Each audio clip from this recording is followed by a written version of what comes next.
Hola a todos y bienvenidos al canal Soy Universitario. El día de hoy vamos a terminar de revisar la guía interactiva Exánidos Admisión en el apartado de comprensión lectora. Abarcaremos de la pregunta 17 hasta la 25, así que comenzamos.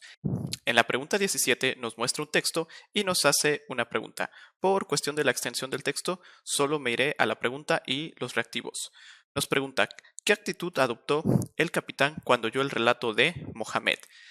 Aquí, en este texto, después de donde dice el hombre contestó, soy de El Cairo, mi nombre es Mohamed el Magrebí, y le contó su sueño, tenemos este párrafo que nos dice, ante semejantes palabras el capitán se rió hasta descubrir las muelas del juicio y acabó por decirle, hombre desatinado y crédulo, 3 veces he soñado con una casa en la ciudad del Cairo, en cuyo fondo hay un jardín y en el jardín un reloj de sol, y después del reloj de sol una higuera, y luego de la higuera una fuente, y bajo la fuente un tesoro. No he dado el menor crédito a esa mentira, que no te vuelva a ver este Isfahán. Toma estas monedas y vete. Aquí podemos encontrar la respuesta a partir de lo que nos está preguntando. Nuevamente, ¿qué actitud adoptó el capitán cuando oyó el relato de Mohamed? Tenemos los incisos de alegría, tristeza, sorpresa e incredulidad. El pequeño párrafo que les leí nos muestra que lo que pensó el capitán o la actitud que tomó fue de incredulidad, ya que inclusive nos dice que se rió del relato que le contó Mohamed y a raíz de esto podemos determinar que esta es la respuesta correcta. Pasamos al siguiente inciso, el número 18, el cual nos dice ¿a qué concepto se refiere el autor en la parte del texto que aparece en negritas? El texto nos dice, en el sentido social y político se concibe como la posibilidad de autonomía e independencia para regir el destino propio y el de una comunidad sin interferencia de otras. Esto no significa evadir la ley, sino actuar de acuerdo a ella. Y los incisos que tenemos es libertad, sociedad, legislación y territorio. Aquí hay que sustituir o tomar en cuenta estas 4 palabras y volver a leer los significados. Por ejemplo, tenemos la libertad, en el sentido social y político, se concibe como la posibilidad de autonomía e independencia para regir el destino propio y el de una comunidad. Podemos hacerlo asimismo con sociedad, legislación y territorio. Una vez que hayamos revisado estos cambios, podemos darnos cuenta que sociedad, legislación y territorio no tienen que ver en este caso con autonomía e independencia para regir un destino propio y el de una comunidad. Por lo tanto, el inciso correcto en este caso sería la libertad. Pasamos al siguiente inciso, el número 19. El número 19 nos dice, lea el texto y responda la pregunta. Luis Pasteur alcanzó el éxito debido a un amor por el trabajo que era casi una pasión, el que con frecuencia era llamado con desdén un mero químico, por sus celosos rivales. Continuó con sus trabajos que iban desde cuestionar a cristales sin vida hasta establecer una guerra en contra de la enfermedad.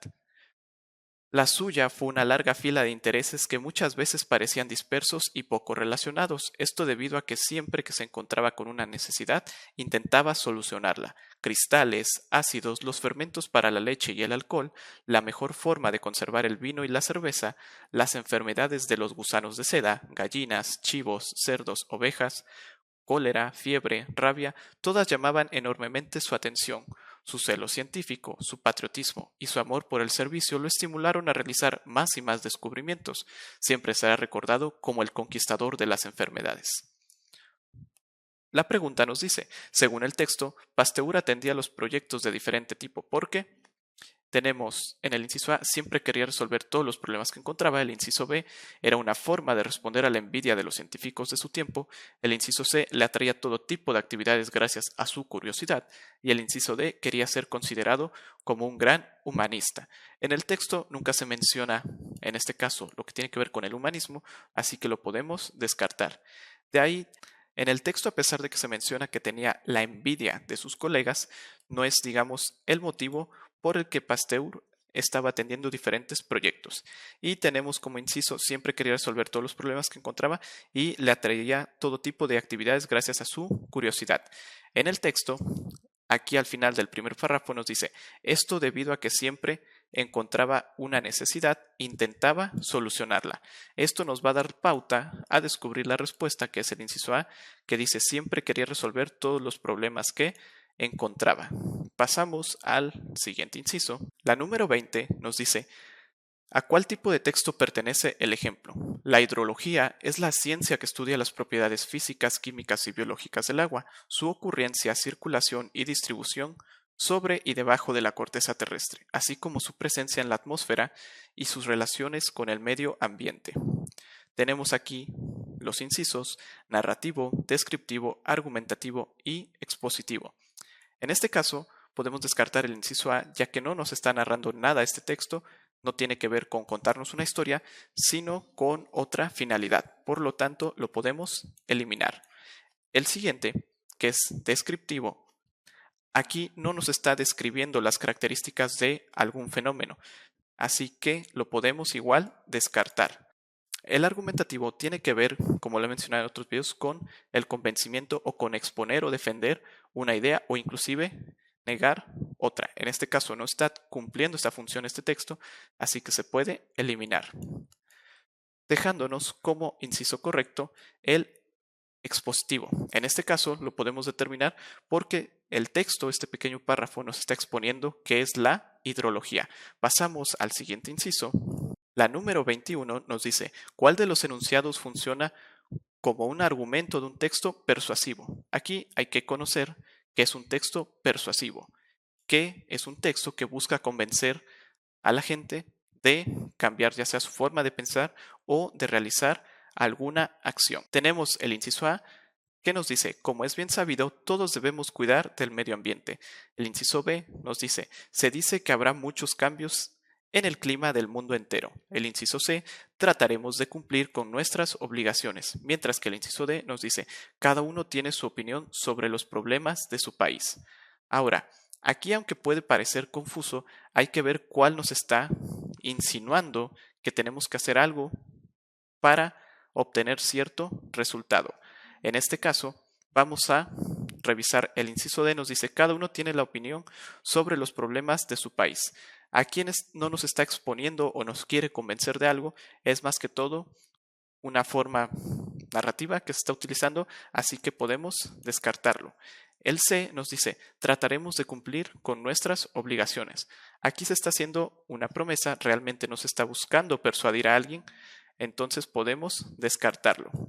El siguiente nos dice: se dice que habrá muchos cambios en el clima del mundo entero. Esto, a pesar de que puede funcionar como un texto persuasivo, falta información para que nosotros podamos, a partir de esa información, decir este enunciado y a partir de ello persuadir a alguien para cambiar su forma de actuar en lo que viene siendo el cambio climático.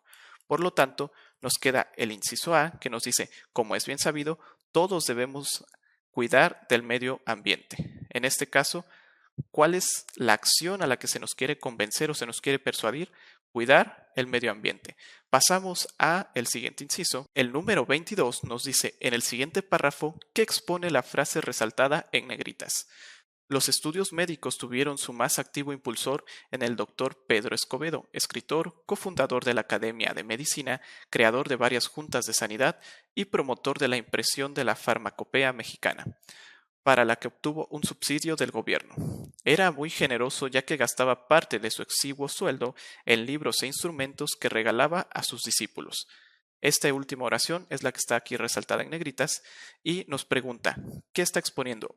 Inciso A, un dato; inciso B, una cita; inciso C, un hecho; e inciso D, una opinión. Aquí el inciso A nos menciona un dato, no nos está exponiendo ningún tipo de números, que es lo que podemos considerar un dato, por lo tanto podemos descartarlo.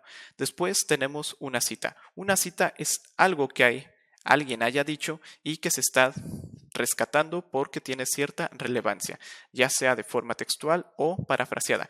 En este caso tampoco cumple esa función, por lo cual podemos descartar la cita y nos quedamos como un hecho y como una opinión. Aquí puede haber cierta confusión, ya que si esto era verdad, podríamos decir que es un hecho. Sin embargo, aquí a un inicio donde nos dice era muy generoso, eso es un indicador de que alguien está dando su opinión, es decir, lo está viendo desde su perspectiva. Por lo tanto, no es un hecho y cae más en el ámbito de ser una opinión, debido a que No se puede medir la generosidad, no hay como que una pauta, y al decir era muy generoso, alguien lo está diciendo desde su punto de vista. Por lo tanto, se convierte en una opinión. Pasamos al siguiente. ¿A cuál tipo de texto pertenece el fragmento? Locura, proveniente del latín stultitiae. El término fue utilizado por Erasmo de Rotterdam para titular su libro Stultitiae Laus, que significa elogio de la locura. Tenemos inciso A, expositivo, inciso B, argumentativo, inciso C, narrativo e inciso D, descriptivo. Al igual como sucedía en un inciso anterior, podemos ver que no está en este caso defendiendo o atacando alguna idea, por lo tanto podemos quitar que sea un texto argumentativo. De la misma forma, no nos está en este caso narrando algo, así que podemos descartarlo y nos queda expositivo y descriptivo. Como les comentaba en un inciso anterior, no puede ser descriptivo porque no nos está describiendo detalles físicos o características puntuales de algo, así que lo podemos descartar. Y queda siendo al igual un texto expositivo. ¿Qué significa en este caso el término en latín stultitiae y cómo fue utilizado? Pasamos al siguiente, el número 24. El número 24 nos dice cuál es la función que cumple el texto. Con este número 11, Mundo Indígena cumple 2 años de compartir con los lectores el quehacer de los pueblos indígenas del continente. Si bien es imposible dar cuenta de todos los acontecimientos, hemos tratado de ofrecer un panorama general de lo que están realizando los pueblos originarios e intentando cubrir los eventos más importantes, tanto de México como de otras latitudes. En este tiempo, hemos notado que las organizaciones indígenas del país continúan trabajando y luchando por sus derechos. Nos pregunta qué función tiene este párrafo y tenemos el inciso A, relatar un tema novedoso. Tenemos el inciso A, relatar un tema novedoso o recoger un acontecimiento sorprendente y estremecedor.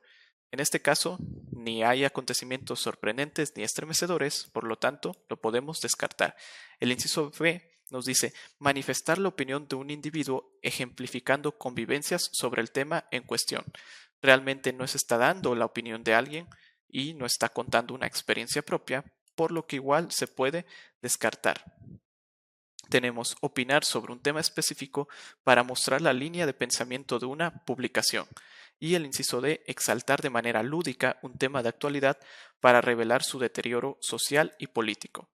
Aquí una parte importante es que menciona el nombre de Mundo Indígena, que viene siendo una publicación, inclusive aquí abajo nos dice donde podemos consultar la fuente del texto. Por lo tanto, el inciso C sería el correcto. Opinar sobre un tema específico y en este caso mostrar la línea de pensamiento de la publicación que es Mundo Indígena. Pasamos a la última pregunta de este simulador.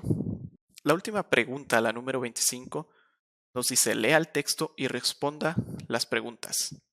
El debate sobre los límites de la experimentación con animales se plantea en términos filosóficos y éticos. La clave está en definir el criterio para que un ser vivo pueda tener derechos, es decir, si la protección de estos incluye a todas las criaturas o solo a las racionales. Don Regan, filósofo de la Universidad de Carolina del Norte, considera que todos los seres vivos tienen derechos inherentes y que no podemos darles un valor inferior simplemente por no ser racionales. En la misma línea, el psicólogo británico Richard Ryder critica el especimismo o la discriminación que practica el ser humano contra otras especies. El neurocientífico Stuart Sola, director del Yerkes National Primate Research Center, defiende el uso de los primates en todo tipo de estudios, pues, por más que lo pretendamos, los chimpancés no son humanos. Lo apoya, entre otros, Carl Cohen, de la Universidad de Michigan, quien se manifiesta partidario de hacer distinciones entre las especies. La pregunta de este texto nos dice cuál es la idea central del segundo párrafo. Aquí podemos darnos cuenta que en este inciso están numerados con 1, 2 y 3, por lo tanto el segundo párrafo es el que comienza con Don Regan. El inciso A nos dice todos los seres vivientes tienen derechos inseparables, aun los animales que carecen de racionalidad. El inciso B, los primates son objeto de maltrato por los científicos estadounidenses al utilizarlos en la experimentación. El inciso C, los especistas están de acuerdo en que los derechos de protección a los seres vivientes son para todos. Y el inciso D, algunos científicos se resisten a experimentar con los animales porque afirman que los resultados no son confiables. Si leemos nuevamente el párrafo nos vamos a dar cuenta que el inciso correcto es el inciso A. debido a que menciona que a dos expertos, Tom Regan y Richard Ryder, consideran que todos los seres vivos tienen derechos inherentes y critican la discriminación que los seres humanos practican hacia otras especies. Los otros incisos pueden adaptarse a otros párrafos o a todo el texto en general, pero aquí solo hay que hacer énfasis en el párrafo que nos está preguntando, que es el número 2. Con esta última pregunta terminamos de revisar la guía interactiva Exani 2 Admisión en el apartado de comprensión lectora. Si tienes alguna duda, puedes dejarla en los comentarios y también te invito a revisar los otros videos donde abordamos el apartado de estructura de la lengua y también de pensamiento matemático. Espero que te haya gustado este video. Si te gustó, dale like, compártelo con tus amigos o déjanos un comentario en la descripción. Soy Jair y me despido de ti hasta el próximo video del canal Soy Universitario. Hasta la próxima. ¡Soy universitario!